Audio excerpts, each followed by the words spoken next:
Monsieur de près et monsieur de loin se disputent le pouvoir. Ils sont à égalité pour le moment, 50-50. Il va falloir que je tranche dans le vif du sujet pour les départager et octroyer à l'un ou à l'autre le titre de grand monsieur. C'est comme si on me demandait de choisir entre ciel et cieux, entre harmonie et mélodie, entre le pluriel et le singulier. Lequel des deux mérite vraiment de gouverner, de régner? C'est avec ce bulletin de vote que je m'en vais le déterminer. Le premier est à ma gauche, le second à ma droite. L'un voit de près, l'autre voit de loin. Monsieur de près voit de près, monsieur de loin voit de loin. Ce que l'un voit de près, l'autre ne le voit pas de loin. Ce que l'autre voit de loin, l'un ne le voit pas de près. De loin, je suis un être parmi les êtres, de près, je suis un être à part. De loin, je ressemble à tout le monde, de près, je ne ressemble à quiconque.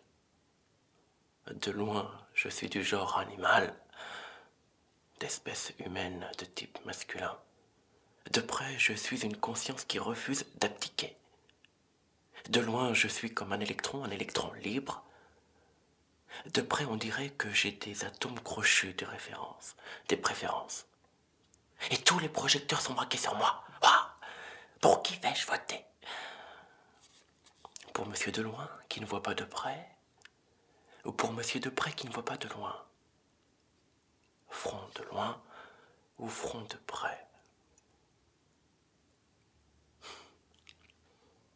C'est là que je me rends compte que je ne suis qu'un effronté. Parce que j'ai ma petite idée pour savoir avec qui je voudrais avoir une partie liée. En vérité, ni avec l'un ni avec l'autre, je ne suis attiré ni de près ni de loin. Donc je m'en vais voter pour moi-même, parce que je suis le seul à voir en même temps de près et de loin. Ni myope ni presbyte, je les renvoie dos à dos. Pourquoi les départager quand je peux régner sans partage et me confier tous les pouvoirs? Parce qu'il n'y a pas plus digne représentation de soi que soi, devrait se dire le peuple roi, en refusant toute délégation, de près comme de loin.